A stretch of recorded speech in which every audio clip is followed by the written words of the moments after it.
Toutes ces organisations sont les symboles éclatants de l'échec lamentable de l'intégration africaine et de la trahison des idéaux de liberté, d'unité et de prospérité pour lesquels nos ancêtres ont combattu.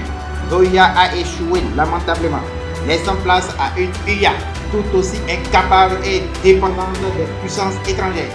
Cette organisation, censée incarner la souveraineté africaine, survit grâce à des financements extérieurs et symbolise sa faiblesse avec un siège construit clairement par la Chine. Loin d'apporter des solutions aux crises du continent, l'UA n'est qu'un théâtre d'action où les élites trahissent les aspirations des peuples qui meurent de faim, de guerre et de désespoir. Où était l'UA lorsque les enfants mouraient sous les bombes en Éthiopie, lorsque le Sahel s'est transformé en champ de ruines, ou lorsque les coups d'État se multiplient comme des épidémies en Afrique de l'Ouest? La CEDEAO, elle aussi, qui se fait actuellement construire son siège par la Chine, soi-disant bastion de la démocratie, ne fait qu'accumuler les sommets inutiles et les déclarations creuses. Incapable de briser le cycle des dictatures et des rébellions qu'elle prétend combattre. Ses propres membres se font régulièrement des coups d'État institutionnels dans leurs pays respectifs, à son nez et à sa barbe, sans qu'elle ne puisse piper un mot.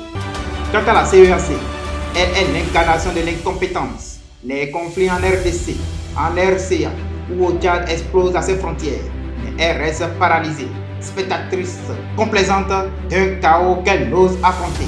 Ces organisations gangrénées par le marionnettiste, la corruption et la lâcheté servent les intérêts des élites prédatrices et les puissances étrangères. Elles ne sont pas les outils d'une renaissance africaine, mais les chaînes invisibles qui maintiennent notre continent à genoux.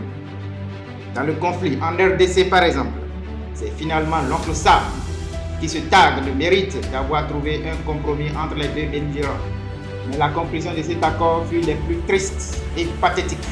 La main tendue aux antagonistes n'était pas pour éteindre les flammes du conflit, mais pour s'assurer que, dans la cendre des vies brisées, scintillent les minéraux qui les contrôleraient à jamais.